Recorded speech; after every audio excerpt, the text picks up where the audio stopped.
Linha Aberta, com Carlos Alberto Sardenberg.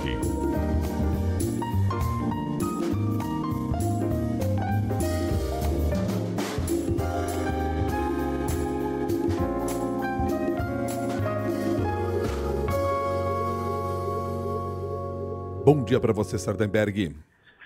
E aí, Milton, bom dia, Cássia, bom dia, ouvintes. Bom dia, Carlos Alberto. Não é de se esperar novidades ao fim da reunião do Copom que se inicia hoje. A expectativa, digamos, dominante, o Valor Econômico, o jornal, ele consulta toda vez que tem essa reunião do Copom, ele consulta um elenco muito grande de economistas e de analistas, e desta vez deu praticamente unanimidade, né? Unanimidade achando que o Banco Central, o Comitê de Política Monetária, vai manter a taxa básica de juros em 15% ao ano. Havia um grupo de analistas que achava que a taxa de juros poderia começar a cair no mês de dezembro agora, né? na próxima reunião. Mas esse grupo é minoritário.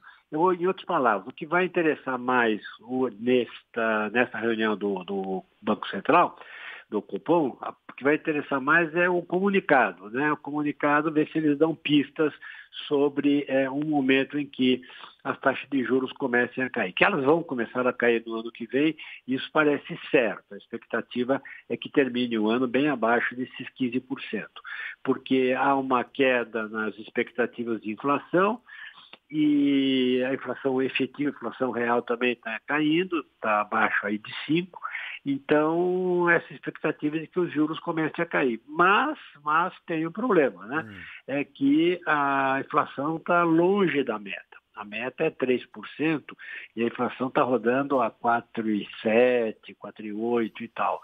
E nem mesmo de 2028, por exemplo, o pessoal faz expectativas para 25, 26 e 27. Nem em 2027 a inflação chega na meta, o que significa que, mesmo sendo reduzidos paulatinamente ao longo do ano, a taxa de juros vai continuar elevada para as empresas e para as pessoas físicas. Você vai ter uma queda da inflação progressiva e uma queda dos juros progressivos. Então, os dois caindo junto, a taxa de juros real, quer dizer, o juro menos a inflação, vai continuar elevada na economia brasileira. E isso vai atrapalhar o crescimento econômico. O problema é que, do outro lado da política econômica, o governo continua injetando dinheiro na economia, continua aumentando seus gastos. E esse aumento de gastos que o governo tem feito é inflacionário. Então, nós temos uma política econômica meio esquisita, porque, de um lado, o Banco Central procura desacelerar a economia e, na outra ponta, o governo e o Congresso, com as suas medidas de aumento de gastos, joga na outra direção, bota lenha na fogueira e acaba estimulando a inflação.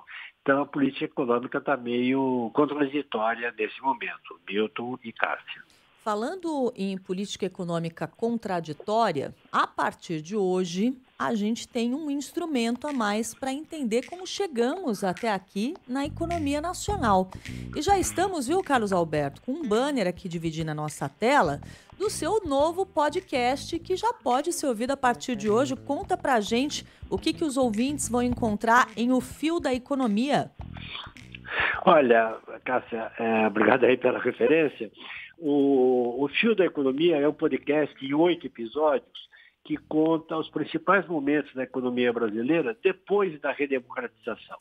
Quer dizer, o Brasil redemocratizou em 85, foi uma grande festa em toda a nação, acabou censura, acabou tudo, e presidente civil, eleições de governadores, eleições de prefeitos, enfim, a volta da democracia. Mas a ditadura havia deixado várias heranças, e uma das heranças era uma baita inflação. A inflação, quando começou o regime civil, a inflação estava rodando a 200% ao ano. 200% ao ano.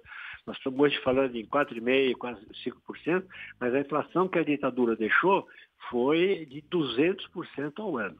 E aí houve várias tentativas de controlar a inflação e de equilibrar a dívida externa, que foi outro legado da ditadura, uma dívida externa impagável. E o Brasil passou por vários episódios na época da redemocratização até conseguir uma estabilidade mínima, né, que é essa que a gente tem hoje. Uma dívida externa controlada e a inflação controlada também. Então a gente vai contando como é que isso aconteceu, os fracassos, né?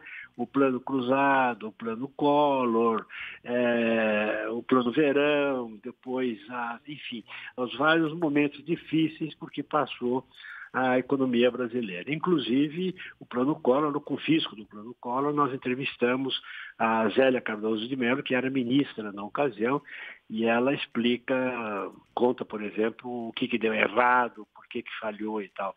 Então, vai fazendo, chama-se o fio da economia. É o fio da economia depois da democratização, até chegar nos dias de hoje. Carlos. E o episódio número 1, o Plano Cruzado com Pércio Arida, já está publicado na nossa página de podcast, o Fio da Economia. É só colocar na busca lá, você já vai encontrar, e também em todos os agregadores de podcast. E vou dar uma sugestão aqui para os ouvintes, coisa que eu já fiz. Vai lá no seu agregador de podcasts, por exemplo, o Spotify. Aliás, no Spotify você consegue assistir o Carlos Alberto e não apenas ouvi-lo no Fio da Economia. E coloca a seguir o podcast, porque aí toda vez que tiver episódio novo, ele vai te avisar e você consegue acompanhar em áudio e vídeo o Fio da Economia. Obrigado por compartilhar esse conhecimento, Sardenberg. Um abraço. Um abraço, obrigado a vocês. Até. Até mais.